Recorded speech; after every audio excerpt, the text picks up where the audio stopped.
Most older men believe masturbation after 60 is nothing more than a private habit, something that happens behind closed doors, without any real effect on their health. They think of it as a harmless way to pass the time or relieve tension, with no lasting impact beyond the moment. But here's what decades of medical practice have shown me: that belief is only half the story. The truth is, the way you approach masturbation at this stage of life can have a noticeable influence on your hormones, your blood circulation, your energy levels, your mood, and even how well you sleep at night. The difference often comes down to 3 factors: when you do it, how often you do it, and how you do it. Get those right, and you may feel more relaxed, more balanced, and more alive the next day. Get them wrong, and you might find yourself more tired, less focused, and wondering why your motivation isn't what it used to be. In this conversation, I'm going to share with you 3 specific secrets about masturbation after 60, insights most older men tell me they wish they'd learned decades earlier. These aren't gimmicks or abstract ideas. They're practical, science-backed adjustments you can make right now to turn this private act into something that actually supports your vitality, instead of quietly draining it. And it all starts with understanding how your body has changed, and how those changes affect what you get out of the experience. Picture this for a moment. It's late evening. You've settled into your chair after a long, quiet day. The house is still. You're not necessarily lonely, but there's a kind of emptiness, a lack of physical connection you once took for granted. Masturbation has become part of your routine. Sometimes it's once a week, sometimes more often. You tell yourself it's harmless, maybe even healthy. And on some nights, it does exactly what you expect: you feel relaxed, calm, and ready to sleep. But on other nights, it's different. You finish, and instead of feeling light, you feel drained. The next morning you're slower to get going. Your motivation is low, and you find yourself skipping the walk you promised you'd take. You might even feel a vague sense of guilt or frustration, though you can't quite explain why. I've had hundreds of men in their 60s, 70s, and beyond describe this exact pattern to me. They're not doing anything wrong. They're simply working with a body that has changed over the years, and no one ever explained how to adapt. The good news? Once you understand what's happening inside you, and make a few simple adjustments, you can keep the benefits of this private act while avoiding the downsides. That's exactly what we're going to talk about next. I'm Dr. Katherine, and for more than 3 decades I've worked closely with men in their 60s, 70s, and even well into their 80s. I've treated former athletes, military veterans, business owners, and hardworking fathers and grandfathers. Men who have lived full lives, faced challenges head-on, and who take pride in staying as strong and capable as possible. In that time, I've seen one topic consistently brushed aside or ignored completely: how masturbation fits into a man's health after 60. Most doctors don't bring it up. Most patients are too embarrassed to ask. And as a result, men are left to figure it out alone, often repeating habits that no longer serve their health the way they did decades ago. Here's the truth: after 60, your body responds differently to sexual stimulation and orgasm than it did in your 20s or 30s. Hormonal shifts, slower circulation, and changes in nerve sensitivity all affect the outcome. If you don't adapt, you may find yourself unintentionally lowering your energy, affecting your mood, or interfering with your sleep. My goal in this conversation is to take away the mystery and the guesswork. I'm going to share with you 3 key insights: timing, frequency, and technique, that can help you enjoy the physical and mental benefits of masturbation while minimizing the drawbacks. Think of this not as a set of rules, but as a toolkit. With the right adjustments, you can keep this part of your life positive, energizing, and healthy.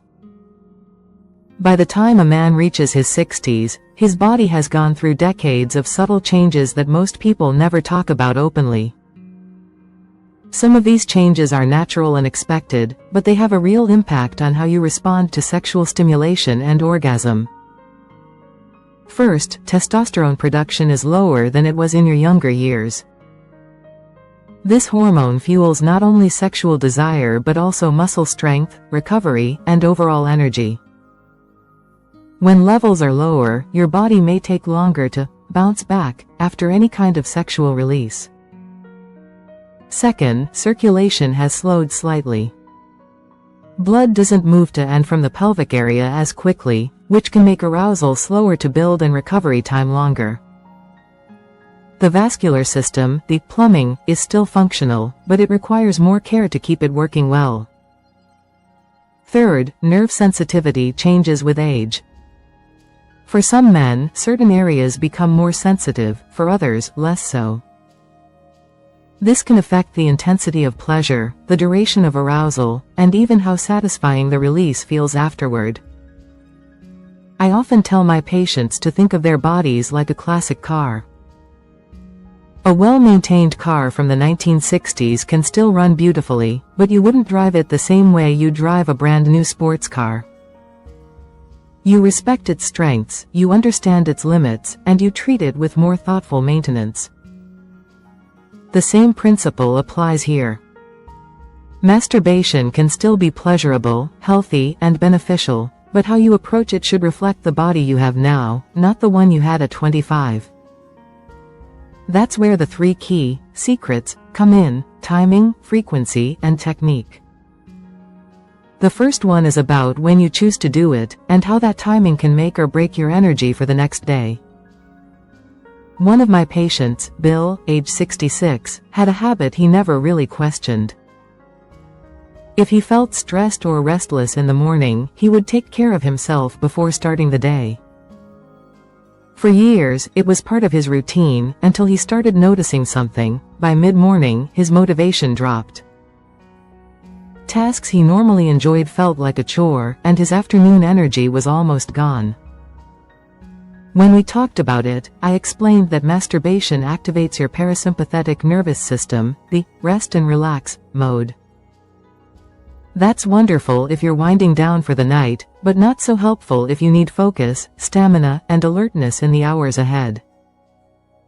It's like pressing the sleep button on your body's operating system when you're supposed to be hitting go.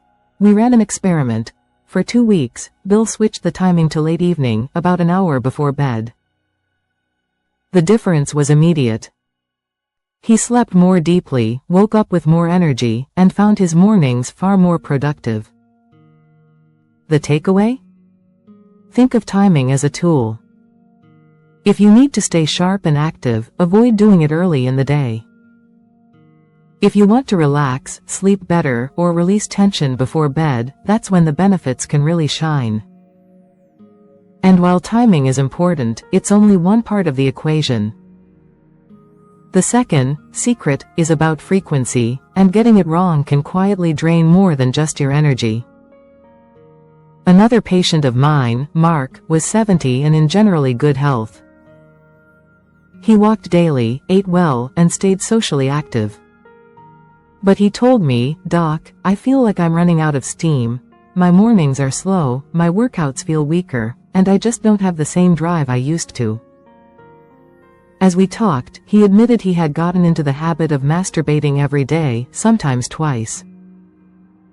It wasn't that he felt an overwhelming urge, it was just part of his routine, almost like brushing his teeth. Here's what most men don't realize. While masturbation itself isn't harmful, overdoing it can subtly affect your energy systems. Frequent ejaculation uses up key nutrients like zinc and magnesium, both of which are important for testosterone production and muscle recovery. It can also overstimulate the sympathetic nervous system, the fight or flight mode, which, if triggered too often, can leave you feeling tense and fatigued.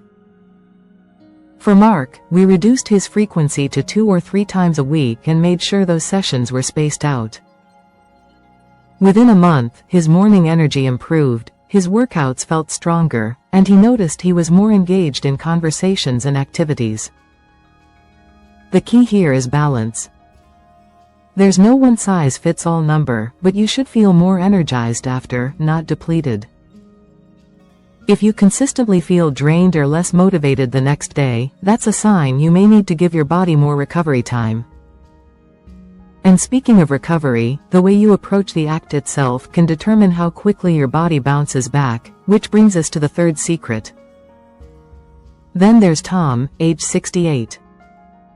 Tom told me, "Doc, I don't understand it, sometimes I finish and feel fine, but other times I feel tense, almost agitated, and I can't sleep well after." As we dug deeper, I realized Tom's approach was always rushed. It was more about getting it over with than actually enjoying the process. That hurry-up style kept his body in a semi-stressed state, breathing shallow, muscles tight, heart rate elevated, which worked against the relaxation and recovery he was hoping for afterward. Here's what I had Tom try. He slowed down. He focused on steady, deeper breathing instead of holding his breath. He relaxed his pelvic floor muscles between stimulation instead of keeping everything clenched. And most importantly, he shifted his mindset from just finishing to actually noticing physical sensations and letting his body unwind naturally. Within a couple of weeks, Tom told me his sessions felt better, his mood afterward was calmer, and his sleep improved noticeably. He also felt more physically refreshed the next day, no lingering muscle tension or mental fog. The technique matters because it determines which part of your nervous system is in charge. A rushed, tense session keeps you in the sympathetic, fight or flight mode. A slower, mindful approach engages the parasympathetic, rest and recover mode, which supports hormone balance, circulation, and mental clarity. When you combine the right timing, the right frequency, and a technique that supports recovery, masturbation stops being a quiet drain on your energy, and starts becoming a tool for your overall vitality. Here's what I hope you take away from this conversation. Masturbation after 60 isn't just about pleasure, it can either support your health or slowly drain it, depending on how you approach it. When you time it to fit your energy needs, you wake up sharper and sleep more deeply. When you find the right frequency for your body, you preserve testosterone, protect your circulation, and keep your stamina steady. And when you use a mindful technique, you recover faster, feel calmer, and get more of the benefits without the fatigue. This is not about shame, guilt, or giving something up. It's about upgrading an act you've known all your life so it works with your body as it is today, not the body you had at 25. I've seen men in their 60s, 70s, and even 80s transform their energy and mood by making these 3 simple adjustments. They didn't stop enjoying themselves, they just learned to do it in a way that left them better, not worse, afterward. So here's my challenge for you. This week, pay attention. Notice how you feel in the hours and the day after. Experiment with changing the timing, spacing it out, or slowing it down. Find the balance that leaves you feeling energized, confident, and ready to live the rest of your life on your own terms. Your body is still capable of deep pleasure and strong vitality. Treat it with respect, and it will reward you for years to come.